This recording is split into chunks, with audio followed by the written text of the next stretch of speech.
Dans Genèse chapitre 4 au verset 17, il est dit, Caïn, vous connaissez l'histoire de Caïn, Caïn qui a tué son frère Abel parce que Dieu a refusé son sacrifice.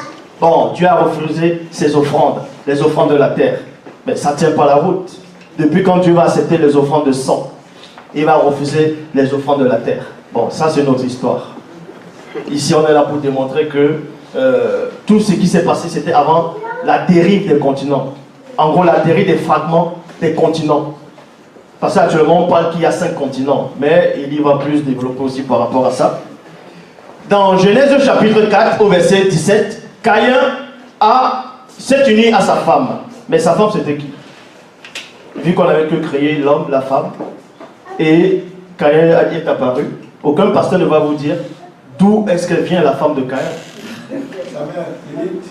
Ah, d'autres disent Lilith. Mais on sait que Lilith c'est une démon. Et on disait que c'était la première femme d'Adam. Pour cela, Caïn a construit une ville. Vous pouvez vérifier. Dans Genèse chapitre 4, verset 17, Caïn a construit une ville. Pour construire une ville, il faut maîtriser les mathématiques. On vous dit que les mathématiques ne viennent pas d'Afrique, que c'est d'autres qui ont apporté les mathématiques, ça c'est faux.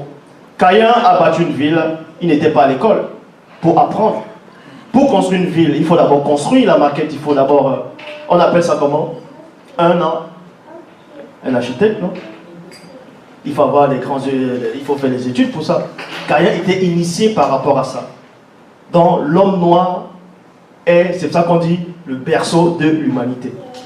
Pourquoi on dit le berceau de l'humanité? Le berceau, un bébé, on met dans le berceau. Dans le premier bébé, on va dire, d'homme, c'était l'homme. Et l'Afrique, c'était ça le berceau, on le met là, le berceau de l'humanité, pour mélanger tout le monde. Et dans la Bible, Pierre revêt au libertin, il a dit, après cela, Caïn a édifié une cité. Parce qu'il avait des grandes connaissances, des grandes facultés. Il n'avait pas besoin de sortir d'Harvard, d'avoir ses bacs plus 15 pour pouvoir bâtir. Parce que l'homme noir, c'est une question, la spiritualité est une question de race. Ça veut dire que naturellement, il a ça en lui. Vous voyez, toutes les églises, toutes les religions dans le monde, c'est toujours l'homme noir qu'on le voit à fond dans ces religions-là. Parce qu'il a besoin de ça. Il est perdu.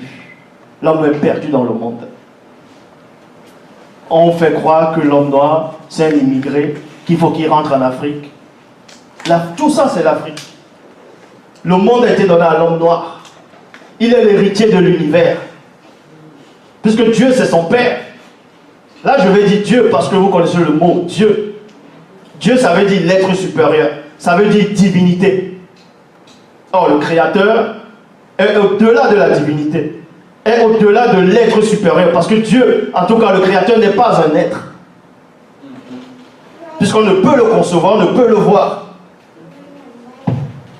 Si vous voulez réellement comprendre, toutes les entités du grand ordre des choses, ce qu'on appelle dans les Bibles actuelles classiques, les anges, mais les vrais noms, ce sont les Namololoma, pour ceux qui ne savent pas. Les anges, l'armée céleste a ce qu'on appelle l'ADN commun à tous. Et l'homme noir a été fait de cet ADN spirituel. C'est pour ça qu'il est dit, la spiritualité est une question de race. Et l'homme blanc le sait. Si l'homme blanc travaillait comme l'homme noir, dans les champs de coton, dans les cacao, il ne serait plus là. Il ne serait plus là. C'est pour ça qu'ils avaient besoin de l'homme noir. Voilà.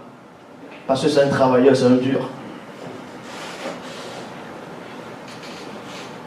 Et dans Genèse, dans la cosmogonie, c'est une autre version, traduction Fabre Olivette, la cosmogonie.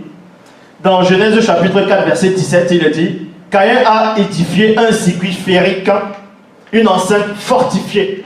Vous pouvez taper la définition, vous allez voir qu'il y avait de l'électricité dedans. Donc, il connaît, c'est le mystère de l'électricité. Il a bâti tout ça, tout seul. Bon, avec ceux qui étaient là avec lui.